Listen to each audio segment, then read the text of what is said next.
In a village nestled amidst rolling hills lived a kind old man named Grandpa Elias. He was known for his warm smile, twinkling eyes, and a peculiar old pot that he treasured dearly.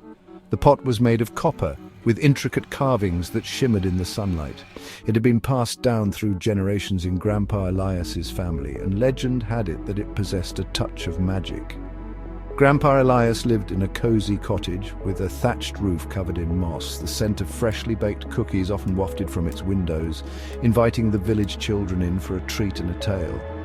But more than the cookies, it was the stories of Grandpa Elias's magical pot that drew them to him like bees to honey. Grandpa Elias took special care of his pot. He kept it polished to a shine, and every evening he would whisper to it as if it were an old friend. The villagers often wondered what secrets were shared between the old man and his pot, but only Grandpa Elias knew the truth. Every afternoon, Grandpa Elias would sit under the shade of a giant willow tree at the edge of the village. Children would gather around him, their eyes wide with anticipation, eager to hear his tales. Grandpa Elias would often speak of the pot's magical abilities, how it could grant wishes and create wonders. He would weave fantastical stories of the pot, conjuring up delicious treats, sparkling jewels, and even talking animals. The children would listen with rapt attention, their imaginations running wild with the possibilities. They would pepper him with questions, eager to know more about the pot and its powers. "Can it really grant any wish, Grandpa?" a little boy with rosy cheeks would ask. "Can it make me fly like a bird?" a girl with pigtails would chime in. Grandpa Elias would chuckle, his eyes twinkling. "Ah, the pot's magic is a wondrous thing," he would say, "but it is not a thing to be taken lightly." Among the children who listened to Grandpa Elias's stories was a little girl named Lila. Lila was a curious and kind-hearted girl with a thirst for adventure and a heart full of wonder. She was captivated by the stories of the magical pot and yearned to witness its powers with her own eyes. One sunny afternoon, as the other children ran off to play after story time, Lila lingered behind. She approached Grandpa Elias, her brow furrowed with thought. "Grandpa Elias," she began, her voice soft but filled with longing, "I believe in the magic of your pot. May I please just once see it work?" Grandpa Elias looked down at Lila, his eyes twinkling with amusement and a hint of something deeper. He could see the genuine curiosity and the pure heart that resided within her. Grandpa Elias smiled gently at Lila. "The pot's magic, my dear," he explained, "is not something you simply see, it's something you feel. It responds to the intent and the heart of the user." He patted the space beside him on the grass, inviting Lila to sit. "The pot doesn't work by command or greed, but through love, kindness, and a genuine desire to bring joy." Lila listened intently, her heart pounding with a mixture of excitement and a touch of trepidation. Could she, a simple girl, truly wield such extraordinary power? "Come, Lila," Grandpa Elias said, rising to his feet. "Let's see if the pot chooses to reveal its magic to you." Grandpa Elias led Lila to his cozy cottage. The air inside smelled of cinnamon and warm bread.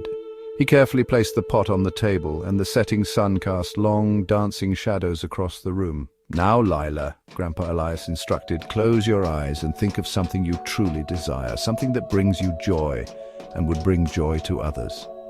Lila closed her eyes, her small chest rising and falling with each breath. She thought of her little brother Leo and his love for sunflowers.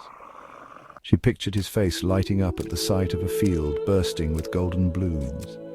Taking a deep breath, Lila placed her hand on the cool copper of the pot.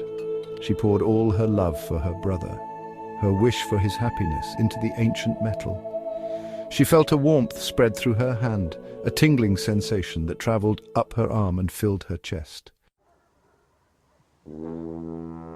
Section 6. A Heart Full of Sunshine. Lila opened her eyes, but nothing seemed to have changed. She looked up at Grandpa Elias, a flicker of disappointment crossing her face. Had she not done it right? Was her heart not pure enough? Grandpa Elias simply smiled and led her outside. As they stepped out of the cottage, Lila gasped in amazement. The once empty field next to Grandpa Elias's cottage was now a sea of golden sunflowers, their faces tilted towards the setting sun. Lila's heart soared. She twirled amidst the towering sunflowers, their petals brushing against her cheeks, filling the air with a sweet, earthy fragrance. She had done it. Section 7. The Magic of Sharing. Lila ran to fetch Leo, her laughter echoing through the village. When Leo saw the field of sunflowers, his eyes widened in wonder. He ran through the field, his laughter mingling with Lila's, his face a picture of pure joy. As Lila watched her brother's happiness, she realized that the true magic lay not in the spectacle of the act, but in the love and joy it brought. The pot was merely a conduit, a tool through which the magic of her own heart could manifest.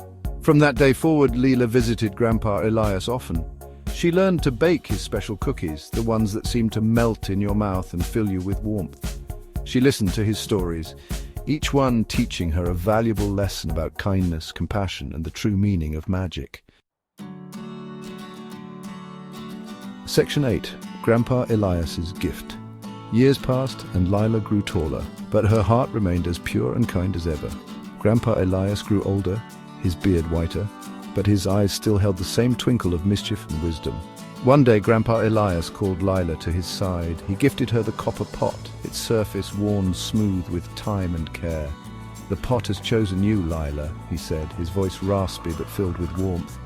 "Use its magic wisely, always remembering that the truest magic comes from within." Tears welled up in Lila's eyes as she accepted the pot, her fingers tracing the familiar carvings. She knew that inheriting the pot meant inheriting a legacy of love, kindness, and the responsibility to use its magic for good. Section 9. The True Meaning of Magic. Lila continued Grandpa Elias's tradition, sharing the pot's magic with her village and teaching others the importance of a pure heart and selfless intentions. She never used the pot for personal gain, but always to bring joy, spread kindness, and make the world a little brighter, just as Grandpa Elias had taught her. And so, the legend of Grandpa Elias's magical pot lived on, passed down through generations, a timeless reminder that true magic lies not in objects or spells, but in the boundless capacity for love, kindness, and wonder that resides within us all.